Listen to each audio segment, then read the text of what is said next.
जो माँ के पेट में तय दर तय जुल्मतों में इंसानों की परवरिश फरमा देता है। ये सब उसकी कुदरत की निशानियाँ। आयत नंबर 7 में फरमाया कि अल्लाह ताला को किसी की नाशुक्री की कोई परवाह नहीं। हाँ, वो अपने बंदों के लिए नाशुक्री को नापसंद और शुक्र को पसंद फरमाता। बाकी उसे परवाह कोई नहीं कि तुम नाशुक्री करो। वो तुम्हारे शुक्र अदा करने का कोई ख्वाहिशमंद, हाँ, पसंद ज़रूर करता है, पर उसे कोई मोहताजी न करोगे तो नुकसान उठाओगे। आयत नंबर 9 से अल्लाह ताला ने फरमाया कि आलिम और जाहिल बराबर नहीं हो सकते। कुल हल यस्तविल लज़ीना यअलमून वल लज़ीना ला यअलम। फरमाया कि आलिम और जाहिल बराबर हो सकते हैं। कौन कह रहा है? तो अगर कोई जाहिल उठ के कहे मौलवियों की पता है, और अल्लाह ताला खैर करे 2-3 जगहों पे तो जाहिलों के बड़े ही डेरे हैं। एक हुक्मरानों के गिर्द, एक दरबारों के गिर्द। बल्कि मैं अक्सर कहता हूं जितना बड़ा जाहिल हो ना उतना बड़ा पीर होता है। बड़ी जिम्मेदारी से कह रहा हूं आप, क्योंकि आलिम ने थोड़ा बहुत सोचना है कोई बात करते वक्त, क्योंकि उसे पता है कि ये शरीयत की हद है, ये कैद है। तो जाहिल ने तो कुछ भी नहीं ना सोचना। तो जाहिलों की करामतें बेशुमार, इधर भी करामत उधर भी करामत, ये भी कर दिया वो भी कर दिया। और जाहिल की एक बहुत बड़ी अलामत है कि वो हमेशा इल्म की मुखालफत करेगा। पक्की बात है, चूंकि खुद जाहिल है, लिहाजा इल्म की हमेशा। बहुत सारे ऐसे पीर हैं लोगों के कि जो ना उनका निकाह पढ़ा सकते हैं ना जनाजा पढ़ा सकते हैं। यानी पीर ऐसा ना खुशी में शरीक हो सकता है, लेकिन पीर है। अजीब बात है ना कि तुम्हें निकाह का मसला आलिम बताए, तलाक का मसला, यानी तुम्हारे बेटे के पैदा होने से लेकर तुम्हारे बच्चे के निकाह से लेकर और तुम्हारे माज़अल्लाह मरने और जनाजे तक सारी ड्यूटी आलिम करता है। और वो मोटरसाइकिल खरीद लेना तो सारे गांव को मुसीबत पड़ जाती है कि इसने कहां से ले ली है। सवाल जवाब करते हैं। और पीर का बेटा मुतलक जाहिल होता है, मुतलक। बहुत सारे ऐसे पीर हैं जो दुआ नहीं मांग सकते स्पीकर के आगे। लेकिन क्या किया जाए कौम का, कैसे समझाया जाए, कौन सा ऐसा दरूद पढ़ा जाए। तवीज़ लिखते जा रहे हैं, तवीज़ लिखते जा रहे हैं, और वो भी नहीं लिखने आते हैं, फोटो कापियाँ करा लिए, मोहरें बनवा ली। कुछ खुदा का खौफ करें, कुछ थोड़ा सा ख्याल करें। पीर के लिए पहली शर्त यह है कि उसे खुद तो रास्ते का पता हो कहाँ जाना है। इस ड्राइवर को खुद नहीं पता, वो आपको लाहौर कैसे पहुँचाएगा। तो उसको खुद तो पता हो। बां जिल्मो जो करे फकीरी, वो काफिर मरे दीवाना हो। मेहरबानी करें आप। जुबे कुबे देखती है कौम, बड़े बड़े जनाब रंग डंग देखती है तो उलझ जाती है। तो अल्लाह तबारक व तआला ने फरमाया आलिम और जाहिल बराबर हो सकते, अल्लाह ने कहा है। इसलिए हमारी ड्यूटी है उलमा को इज्जत दे, ये हमारी ड्यूटी है। मैं कई दफ़ा उलमा की शान में हदीसें इसलिए नहीं बयान करता कि वो लोग हम पे फिट ना कर ले, और अंदर नफ्स बैठा है। वो भी कई दफ़ा कहता है कि चाहे तो अपनी बात कर रहा है, लेकिन रमज़ान है। मैं खालिसतन अल्लाह की रिज़ा के लिए अर्ज़ करता हूँ। मेरे रसूल करीम अलैहिस्सलाम ने आलिम के लिए फरमाया है, फरमाया आलिम मेरा जानशीन है। कोई ज़ईफ़ रवायत निकाल के दिखाए कि हुज़ूर ने कहा दरवेश मेरा जानशीन है। ठीक है, जो आलिम बेअमल है मैं उनकी बात नहीं कर रहा, लेकिन हुज़ूर ने फरमाया उलमा अंबिया के वारिस हैं। और साहिब तफसीर रूहुल बयान ने हदीस लिखी है, हुज़ूर ने फरमाया जिसने आलिम से हाथ मिलाया समझे मेरे साथ मिलाया है, जिसने सच्चे आलिम की संगत की समझे मेरी संगत की। और क्या खूबसूरत लफ्ज़ हैं हदीस के। हुज़ूर फरमाने लगे जिसने आलिम का चेहरा देखा समझे अपने नबी का दीदार किया है। आप छोटी बात समझते हैं इसको। इसलिए वक्त निकाल कर, मैं अपनी ज़ाती ज़िंदगी में वक्त निकाल के जाता हूँ उलमा से मिलने। पता चल जाए मुस्तनिद और बाअमल आलिम आया तो मैं कभी पीछे नहीं रहता, मैं आगे बढ़ के जाता हूँ, मुलाकात करने की कोशिश करता हूँ। और ये हदीसें मेरे ज़हन में होती हैं हमेशा। कोशिश फरमाया करें। अल्लाह तबारक व तआला समझने की तौफीक अता फरमाए। फिर अल्लाह तबारक व तआला ने आयत नंबर 10 में मोमिनीन को तकवे पर कारबंद रहने और रुकावट की सूरत में अल्लाह की ज़मीन के वसी होने और मसाइब व आलाम पर सब्र करने वाले के लिए बेहिसाब अजर व सवाब का जिक्र किया है। फरमाया अगर तकवे के रास्ते में तुम्हारा मुल्क रुकावट बने तो ज़मीन बड़ी वसी है, कहीं और चले जाओ, लेकिन इख्तियार तकवा ही करना है। फिर आयत नंबर 15 से गैरुल्लाह की इबादत करने वालों के लिए अज़ाब शदीद और बुतों की इबादत से इज्तनाब करने वालों और अल्लाह की तरफ रुजू करने वालों और अच्छी बात सुनकर पैरवी करने वालों को बिशारत देते और हिदायत देने का भी मेरे रब ने जिक्र फरमाया। आयत नंबर 22 में फरमाया कि जिसके सीने को इस्लाम के लिए अल्लाह खोल देता है तो वो अपने रब की तरफ से नूरे हिदायत पे कायम रहता है। कोई अल्लाह खुशखबरी दे रहा है कि अगर मैंने तुम्हें कलमे की तौफीक दिया तो समझो मैंने हिदायत का रास्ता तुम पे वाज़ेह फरमा दिया। फिर आयत नंबर 23 में कुरान मजीद की असर आफरीनी को बयान किया गया। ये मिलते जुलते मज़ामीन पर मुश्तमिल बेहतरीन कलाम है जिसे बार बार दोहराया जाता है। जिनके दिलों में खशियत इलाही है इसे सुनकर इनके बदन के रोंगटे खड़े हो जाते और इनके जिस्म और दिल अल्लाह की याद के लिए नरम हो जाते। फरमाया ये मिलते जुलते मज़ामीन है जिनको बार बार दोहराया जाता है। कुरान में कौन से मज़ामीन है और बार बार? ये शिकवा भी छोड़ दें कि हमारी मस्जिद का खतीब हर साल एक ही मजमून बयान करता है। अल्लाह कहता है कुरान के मज़ामीन को बार बार दोहराया जाता है। तो जंगे बदर हर साल जब बयान होती है तो वही बयान होगी ना जो पहले से हदीसों में लिखी हुई है। एक कोई नया वाक़या दर्ज करके बयान हो। कौम को इस पर भी शिकवा होता है, कहते पिछले साल भी सुनाया था।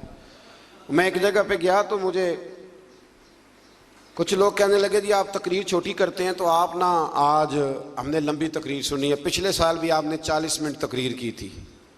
मैं क्या तुसी पिछले साल वाली सुनाओ तो नवी सुन लो, ठीक हो गया ना जी। मैंने कहा पिछली सुनाएं और नहीं सुन लें। और कभी कभी बड़े सिखाने वाले लोग भी मिलते हैं। एक जगह मैं तकरीर ख़त्म करने लगा तो एक बुज़ुर्ग हैं, वो बड़ा मुझसे प्यार करते मोहब्बत करते हैं, बड़ी उनकी दिलचस्पी है। तो मैंने तकरीर ख़त्म करते हुए कहा कि बस जी। तो बाबा जी कहने लगे नहीं थोड़ी सी और। मैं क्या जिस मैं कमा ख़त्म हो गई है, कहते जो ख़त्म होगी तो मुड्डो लग पवो, यही सुना दियो दोबारा। अब ये सिखाने वाली बात है ना जी कि बुज़ुर्ग बहुत सारे हाज़िर दिमाग होते हैं। कहने लगे आप शुरू से लग जाएं जहाँ से शुरू किया था, और हमें ना ज़्यादा सुना है। अल्लाह करीम तौफीक अता फरमाए। फिर आयत नंबर 60 में अल्लाह पर झूठ बांधने वालों के चेहरों के स्याह होने का जिक्र फरमाया। जो अल्लाह पे झूठ बांधेगा उसका चेहरा, कभी कभी ना हम भी कह देते हैं कि अल्लाह कुरान में ये भी तो कहता है ना जी। तो आपको पता है ये आयत है कुरान की, है सही आयत। इस तरह उस दिन बात नहीं हो रही थी सूरत यूसुफ में कि जी वो भेड़िए ने हजरत याकूब से क्या कहा था। मैं क्या मैनू तो नहीं पता उन्हें किया क्या। कहते उन्हें आख्या जे मैं यूसुफ खादा हो तो मैं 14वीं सदी का मौलवी होवां। पता नहीं केड़ी किताब में आया है, लेकिन बात मशहूर बड़ी है कि नहीं। कुछ मसले ऐसे हैं जिनका कोई वजूद नहीं। तो कहते हैं जी जिन्हें उमरा कर लिया तो अज फर्ज हो गया। मैं क्यों उसको खान रोटी ना हो तो अज किवें फर्ज हो गया। लेकिन जो मसले बिल्कुल किसी कोई वजूद नहीं वो बड़े मशहूर है और बड़े ज़बरदस्त मारूफ है। तो ये किसी जगह रवायत नहीं। उलमा की तौहीन के लिए लोग बातें गढ़ लेते हैं लेकिन कहीं भी मौजूद नहीं है। आयत नंबर 62 में फरमाया कि अल्लाह ताला हर चीज़ का खालिक और निगहबान है और ज़मीन व आसमान की कुंजियों का मालिक भी अल्लाह ही।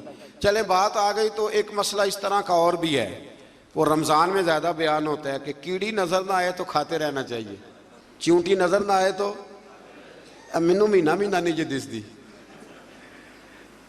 और आप में से बहुत सारे ऐसे लोग हों जिन्होंने सारे रोजे देखे ही नहीं, क्या करें फिर। और बहुत ज़्यादा तेज़ रोशनी हो लाइटों की तो वैसे ही नज़र कोई नहीं आती। ये सवाल किसी ने पूछा था तो चलो उसका जवाब भी आ गया। कहने लगे कि रोज़े के टाइम अजान तक खाना पीना चाहिए या ऐलान हो जाए तो बंद कर देना चाहिए। ये जो अजान होती है ये रोज़ा बंद करने के लिए नहीं होती, अजान नमाज के लिए होती है, वो सारा साल होती है। अजान किस लिए होती है? और किसी वक्त मौलवी साहब की आँख 10 मिनट लेट भी खुलती है तो लेट भी होती है अजान। अजान का रोज़े से कोई ताल्लुक़, रोज़े का टाइम से ताल्लुक़ है। जब ऐलान हो जाए ना बंद कर दो तो लिहाजा रोज़ा वहीं पे बंद करना है। वो अल्लाह ताला माफ़ करे। मैंने एक शख्स को मस्जिद में एक दिन मसला बताया तो वो कहने लगा जी मेरे तो अब्बा जी कहते ने बड़ियां बांगा होनियां ने अजे, तू खांदा रहो। मुझे नहीं पता, मुझे पहली दफ़ा उस दिन पता चला। वो कहने लगे मैनू अब्बा जी आख्या वो बड़ियां बांगा होनियां ने, ये अजे पहली हुई है, तू एंड वाली तक खा। ओ खुदा के बंदो, रोज़े का अल्लाह ने हद बनना मुकर्रर फरमाया है तो आप हद में रहेंगे। बेहद अब तो कैलेंडर हैं और आप टीवी पे यूं पट्टियां चल रही हैं, ये टाइम है, जो अखबार छप के आ जाएगा उस पर कल का टाइम लिखा होगा। किस चक्कर में आप। और बहुत सारे टाउन ऐसे हैं, सोसाइटियां ऐसे हैं जिनमें अजान की आवाज़ ही नहीं जाती घरों में, 3-3 4-4 पोर्शन, तो वहाँ आप क्या करेंगे। तो अजान का नमाज से ताल्लुक़ है, रोज़े से ताल्लुक़ नहीं है। तो कई दफ़ा अजान देर से दी जाती है, अजान देर से। अच्छा, फिर बड़े मज़ेदार हैं लोग। मैंने अगला सपारा शुरू करना है पर बात आ गई थी, मुकम्मल करना भी बड़ा ज़रूरी है। बड़े मज़ेदार हैं। रमज़ान में सहरी के लिए पूछते हैं कि जी हमने नहीं ऐलान पे बंद करनी, हमने तो अजान पे। तो रोज़े में ऐलान पहले होता है, अजान बाद में होती है। जब इफ्तार होता है तो फिर पहले ऐलान होता है, फिर वो इसलिए पहले ऐलान होता है कि चलो ऐलान करने वाला बेचारा भी खोल ले रोज़ा, तो रोज़ा खोल के 5-7 मिनट के बाद अजान देता है ना, उत्थे नहीं बंदे मसला पूछते तो ये ऐलान तो नहीं, असा तो भाई बांगते ही खोलना है। पूछा कभी किसी ने तो ये क्यों ऐसे काम कर, जिनका वजूद कोई नहीं, वहाँ कोई और बात और यहाँ कोई है ना अजीब बात। यानी ज़कात देनी होती है ना जब, तो ज़कात का निसाब 52.5 तोले चांदी भी है। उस वक्त कहेंगे जी वो 7.5 तोले सोने के बराबर पैसे होंगे फिर देनी है। ऐसे ही है, 2.25 सेर गंदम मैंने देनी है जी फतराना, तो मैं कहता हूं तू 3.5 किलो खजूरें फतराना देना, और देना भी अजवा की कीमत। वो क्यों नहीं देता, हदीस में तो वो भी आया है। हालांकि अरब के बाद इलाके ऐसे थे जहां खजूरें सस्ती थी, गंदम महंगी थी, इसलिए उनका वजन ज्यादा रखा गया खजूरों का, गंदम का थोड़ा रखा गया। अब किस हिसाब से देते हैं। आज सवेरे एक बंदे ने मसला पूछा, कहता जी बच्चे बाहर हैं तो उन्होंने फतराना उतों के हिसाब ना देना कि इतों के हिसाब ना। मैं क्या बड़ा लाख रुपया फतराना है जिसका हिसाब करते फिरते हो। ओ खुदा के बंदे दे दे जो देना है, और फतराना हैसियत के मुताबिक दें। कुछ बंदे ऐसे हैं जिनका 5,000 बनता है एक बंदे का, मैंने कहा हैसियत के मुताबिक दे। जो गरीब आदमी है वो दे 200 रुपया, ठीक है, अर्ज नहीं, साल के बाद देना है ना अल्लाह के कहने पर। तो आप मेहरबानी करें, अल्लाह तौफीक अता फरमाए समझने की। इस पारे के शुरू में अल्लाह पर झूठ बांधने और हक को झुटलाने वालों को जहन्नमी करार दिया गया है, जो हक को झुटलाते और सच्चे दीन को लेके आने वाले यानी रसूलुल्लाह सल्लल्लाहु अलैहि वसल्लम और उनकी तस्दीक करने वाले को मुत्तकी कहा गया है। तस्दीक करने वाले हज़रत अबू बकर सिद्दीक हैं। हुजूर सच लेके आए और जनाब सिद्दीक अकबर ने उसकी तस्दीक की। ये कम बेश तमाम मुफस्सिरीन ने हज़रत सिद्दीक अकबर का नाम ही लिखा है। फिर आगे जाके अल्लाह तबारक व तआला ने आयत नंबर 41 में रसूलुल्लाह सल्लल्लाहु अलैहि वसल्लम को तसल्ली देते हुए फरमाया कि हमने आप पर हक पर मबनी किताब नाजिल की है, सो जो हिदायत को इख्तियार करेगा उसका फ़ायदा उसी को पहुँचेगा, और जो गुमराही इख्तियार करेगा उसका वबाल भी उसी पे होगा। आप इनके जिम्मेदार नहीं हैं। अगली आयत में नींद को आर्जी मौत से ताबीर किया गया और बताया कि नींद और मौत में इतना ही फ़र्क है कि मौत की सूरत में बंदे की रूह आर्जी तौर पर नहीं बल्कि मुद्दत दराज के लिए कब्ज़ कर ली जाती है। आप बताइए जब नींद आई होती है आपको, वैसे आपने आधा घंटा 20 मिनट गुजारने हो तो पता होता है कि 20 हो गए 10 हो गए, तो सोए सोए आँख खुलती है तो हो इतना टाइम हो गया। तो अल्लाह फरमाते हैं इसी तरह मौत का मामला होगा। कुछ लोग ना कब्रों से उठाए जाएंगे, तो एक रवायत में यूँ भी आता है कि जब कब्रों से उठाए जाएंगे तो वो कहेंगे ओहो मैं तो जोर पढ़ के सोया था कि असर का टाइम हो गया। और कुछ ऐसे होंगे जिनके लिए 50,000 साल का दिन होगा। दुआ फरमाए अल्लाह हमें रहमत वाले लोगों में शामिल फरमाए, जिन पे वो रहमत करे उनमें हमारा शुमार फरमाए। फिर अल्लाह तबारक व तआला ने आयत नंबर 43 और 44 में फरमाया कि सब शफात अल्लाह ताला के इख्तियार में है, जो आसमानों और ज़मीनों का मालिक है, और कुफ़ार के माबूदाने बातिला को किसी की शफात का इख्तियार नहीं, बल्कि तो अपने लिए किसी चीज़ के मालिक नहीं है। उनको सिफारिश का हक भी, सिफारिश भी अगर करेंगे तो अल्लाह के बंदे ही करेंगे। हुजूर ने फरमाया सबसे पहले अम्बिया करेंगे, फिर उलमा करेंगे, फिर शहीद करेंगे, फिर नेक लोग अल्लाह की बारगाह में सिफारिश करेंगे। आयत नंबर 47 में बेपनाह दौलत जमा करने वालों को ख़बरदार किया गया है कि अगर वो ज़मीन की सारी दौलत के मालिक बन जाएं और इसके बराबर भी इनको मिल जाए तो वो क़यामत के दिन ये सब कुछ देकर आज़ाब से अपनी गर्दन छुड़ाना चाहें तो भी उन्हें खुलासी नहीं होगी, जितना मर्जी माल जमा कर लें। क़यामत के दिन अगर कोई बचेगा तो अपने नेक अमाल की वजह से बचेगा। आयत नंबर 53 में गुनाहगाराने उम्मत को बिशारत दी गई कि या रसूल सल्लल्लाहु अलैहि वसल्लम कह दीजिए, ए मेरे बंदो ला तकनतु मिन रहमतिल्लाह, जिन्होंने गुनाह कर लिया है वो रब की रहमत से नाउमीद ना हो। इन्नल्लाह यगफिरुज़्ज़ुनूब जमीआ, बेशक अल्लाह तमाम गुनाहों को माफ़ फरमा देगा। अगर सच्ची तौबा करेंगे तो अल्लाह ताला तमाम गुनाहों को माफ़ फरमाएगा। आयत नंबर 71 से बताया कि काफिरों को गुरो दर गुरो जहन्नम की तरफ आंका जाएगा और वहाँ इनका इस्तकबाल तौहीन आमेज़ अंदाज में होगा, जबकि अहले ईमान को इकराम के साथ जन्नत की तरफ ले जाया जाएगा और वहाँ इनका इस्तकबाल इंतहाई एज़ाज़ व इकराम के साथ होगा और अहले जन्नत और फरिश्ते और कायनात की हर चीज़ अपने रब की हम्द व सना बयान करेगी। इससे आगे सूरह मोमिन शुरू होती है। इसकी आयत नंबर 7 से फरमाया कि वो फरिश्ते जो अर्श को उठाए हुए हैं, ये बड़ी खूबसूरत बात है। फरमाया वो फरिश्ते जो अर्श को उठाए हुए हैं और जो इसके इर्द गिर्द हैं, वो सब अपने रब की हम्द के साथ तस्बीह करते हैं और उस पर ईमान रखते हैं और मोमिनों के लिए मग़फ़िरत तलब करते हैं। ये भी अल्लाह का करम है ना जी। और कहते हैं कि ए हमारे रब, तेरी रहमत और तेरा इल्म हर चीज़ को मुहीत है, सो जिन्होंने तौबा की है और तेरे रास्ते की इत्तिबा की है उनकी मग़फ़िरत फरमा और दोज़ख के आज़ाब से उन्हें बचा। इस आयत में बताया गया कि अल्लाह के मुक़र्रब फरिश्ते ना सिर्फ उसके ताइब बंदों के लिए बल्कि उनके साले आबाओ अजदाद के लिए, उनकी बीवियों के लिए, उनकी औलाद के लिए भी जन्नत की दायमी नेमतों की दुआ मांगते रहते हैं। अगर कोई सच्ची तौबा करे तो फरिश्ते भी उसके लिए दुआ करनी शुरू कर देते। फिर आयत नंबर 10 में फरमाया कि कुफ़ार को क़यामत के दिन बुलंद आवाज़ से कहा जाएगा कि तुम लोगों को अपने ऊपर जितना गुस्सा आ रहा है ना कि हमने बुरे काम क्यों किए, इससे ज़्यादा गुस्सा अल्लाह को तुम पर आता था। जब तुम लोगों को ईमान की दावत दी जाती तो तुम कुफ्र करते थे और अपने गुनाहों का इतराफ़ करके कहेंगे कि क्या जहन्नम से निकलने की कोई सूरत है। फिर उस दिन पूछेंगे कि गलती तो हो गई पर कोई सूरत है निकलने की। आयत नंबर 16 में क़यामत के दहशतनाक दिन का नक्शा खींचा गया है। अल्लाह ताला फरमाएगा आज किसकी बादशाही है, सब जानते हुए खामोश हो जाएंगे। फिर अल्लाह फरमाएगा कि अल्लाह की, जो वाहिद भी है और सब पर गालिब आने वाला भी। फिर आयत नंबर 17 से बताया कि क़यामत के दिन सब के साथ पूरा पूरा इंसाफ होगा।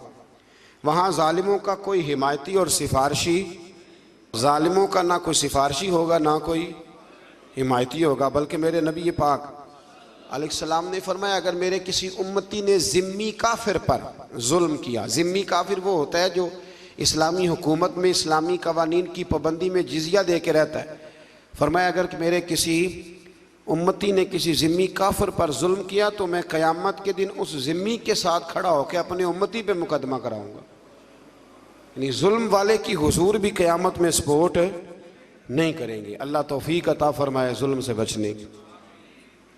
अल्लाह ख़यानत करने वाली आँखों और सीनों में छुपे राजों को भी जानता है। फिर इससे आगे आयत नंबर 49 में बताया कि जहन्नमी जहन्नम के दरोगों से कहेंगे कि अपने रब को बुलाओ कि हमारे साथ अजाब में सिर्फ एक दिन की तखफीफ कर दे। अल्लाह महफूज रखे, एक दिन की सिर्फ छुट्टी मिल जाए। जहन्नम का मुहाफिज अमला इनसे कहेगा क्या दुनिया में तुम्हारे पास रसूल निशानियाँ लेकर नहीं आए थे। वो इकरार करेंगे। आगे चल के फरमाया क़यामत में ज़ालिमों की उज़्र खाही इन्हें कोई काम ना आएगी, इनके लिए लानत है और बुरा घर है। आयत नंबर 60 में फरमाया कि तेरे रब ने फरमाया है मुझसे दुआ मांगो मैं तुम्हारी दुआओं को कबूल फरमाऊँगा।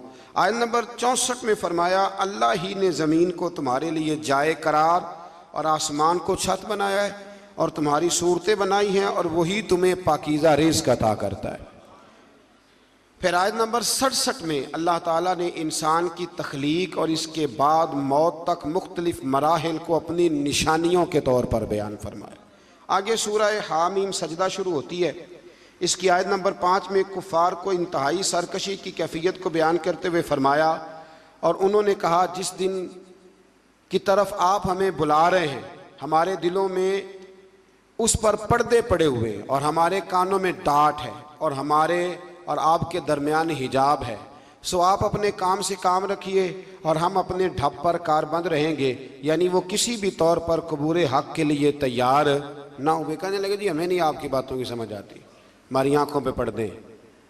याद रखना, इंसान को उस वक़्त तक अल्लाह अज़ाब किसी बस्ती को नहीं देता जब तक वहाँ रसूल ना भेज दे, और जब अल्लाह ताला रसूल भेज देता है तौफीक हिदायत के लिए, तो फिर अगर उसके बाद भी इंसान उन बातों पे अमल ना करे तो फिर उसका कोई उज़र काबिल कबूल नहीं है। आयत नंबर 30 से बताया कि ईमान पर साबित कदम रहने वाले अहले ईमान की रूहें जब दुनिया से परवाज़ करेंगी, इन्नल्लज़ीना क़ालू रब्बुनल्लाह सुम्मा इस्तक़ामू, फरमाया बेशक वो लोग जिन्होंने कहा कि अल्लाह हमारा रब है फिर उस पर डट गए, उन पर हम फरिश्तों का नुज़ूल करेंगे।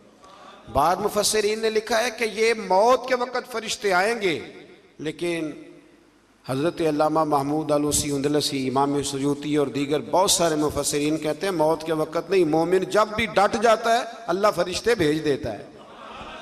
मोमिन जब भी डट जाता है अल्लाह फरिश्ते, ये लफ्ज़ भी आपने समझना है। ये नहीं फरमाया कि फरिश्ते आएंगे तो तुमने डटना है, फरमाया डटना पहले तुमने खुद है, फिर अल्लाह फरिश्ते भेजेगा। हक पे डट जाओ, अल्लाह तुम्हारी मदद के लिए। इकबाल ने कहा था तू फिजाए बदर पैदा कर, फरिश्ते तेरी नुसरत को उतर सकते हैं गर्दों से, कितार अंदर कितार अब भी वो उतर आएंगे, लेकिन शर्त यह है कि तू फिजाए, तू उस तरह का ईमान पैदा कर। फरमाया फरिश्ते नाजिल होंगे और कहेंगे कि तुम न किसी आने वाली बात का खौफ करो, न किसी गुज़श्ता बात का रंज और मलाल, और इस जन्नत की बिशारत सुनो जिसका तुमसे वादा किया गया। और फिर इन्हें बताया जाएगा कि अल्लाह गफूरुर रहीम ने इनके लिए जन्नत में ज़ियाफ़त का एहतमाम किया है। बड़ी खुशी वाली बात है। यानी रब फरमाता है मैं जन्नत में तुम्हारा मेज़बान बनूंगा, मैं तुम्हारा मेज़बान हूँ जन्नत में। तो जितनी शान वाला मेज़बान है, मेज़बानी भी उतनी शान वाली फरमाए। और वहाँ जिस नेमत की भी ख्वाहिश करोगे तुम्हें वो दस्तयाब हो जाएगी। आयत नंबर 34 में बताया नेकी और बदी बराबर नहीं है, और दूसरों की बदी का जवाब नेकी से दो। अल्लाह फरमा रहा है बदी का जवाब नेकी से दो, इसके नतीजे में तुम्हारा मुखालिफ तुम्हारा सरगर्म और पुरजोश दोस्त बन जाएगा। अगर तुम जवाब नेकी से दोगे ना, मेरे पास वक्त नहीं वरना यहाँ कुछ हदीसें पढ़ता जिनमें नबी पाक अलैहिस्सलाम ने उन लोगों से नेकी की जो बज़ाहिर जुल्म करने आए थे। हुजूर ने नेकी की तो वो मेरे रसूल के ग़ुलाम बन गए, वो नबी करीम के ग़ुलाम बन गए। आयत नंबर 39 से अल्लाह ताला ने हयात बाद अल मौत के सबूत के लिए हिस्सी मिसाल दी कि तुम देखते हो ज़मीन खुश्क बंजर और गैर आबाद होती है, यानी बेजान होती है, तो हम इस पर बारिश का पानी नाजिल करते जिसके ज़रिए वो सरसब्ज और शादाब हो जाती है और नमू यानी निबातात उगाने और बढ़ाने की सलाहियत उसमें पैदा हो जाती है। तो जो ज़मीन के लिए हयात है, फरमाया पास जो अल्लाह बेजान ज़मीन में जान डाल देता है वही आखिरत में मुर्दों को भी ज़िंदा फरमा देगा। और कई दफ़ा ज़मीन में जान डलती है, एक दफ़ा बिल्कुल सही हो जाती है, फिर हल चलाएं, फिर बीज डालें, फिर जान डल जाती है। इसी तरह मरने के बाद भी अल्लाह दोबारा इंसानों में जान पैदा करेगा। आयत नंबर 42 में कुरान की शान एजाज़ को बयान किया कि इसमें किसी भी जानिब से बातिल की कोई आमेज़श नहीं हो सकती। ये सरासर हक है, कुरान सरासर हक है। मेरी ये ख्वाहिश है, ये ना सुन्नत है क़यामुल लैल आखिरी 10 रातों का, आप अपने अपने घरों में या अपनी अपनी मस्जिदों में कम से कम ताक रातों में रात को कुछ देर के लिए जल्दी ज़रूर उठें। सारी रात हो सके तो बड़ा ही अच्छा है। हज़रत आयशा कहती है नबी पाक सल्लल्लाहु अलैहि वसल्लम नफल के लिए पाबंद नहीं करते थे, पर रमज़ान की आखिरी 10 रातों में कहते थे उठो, ख़वातीन भी कोशिश करें। ये आखिरी 10 दिन जो होते हैं ना बड़े कीमती, और बिलखुसूस ताक रातें। बता इसलिए रहा हूँ कि आप में से कोई नेकी करेगा तो मेरे लिए भी बख्शिश का गुज़रिया बनेगा। ज़रूर कोशिश करें, कम से कम 1 घंटा, अगर आप मतलब नहीं सारी रात बेदार रह सकते तो 1 घंटा आप रोज़े से ज़रा पहले उठ जाएं, कुछ तिलावत, कुछ इबादत, कुछ दरूद पाक, यारो बड़ा ही ज़रूरी है। हुजूर ने बड़ा ही पसंद किया और बड़ी कीमती। ये वो अजीम रातें हैं जिनके लिए खैमा लगा के मेरे नबी मस्जिद में ही बैठ गए। तो आप इनमें कोताही न करें। अल्लाह ताला तौफीक अता फरमाए।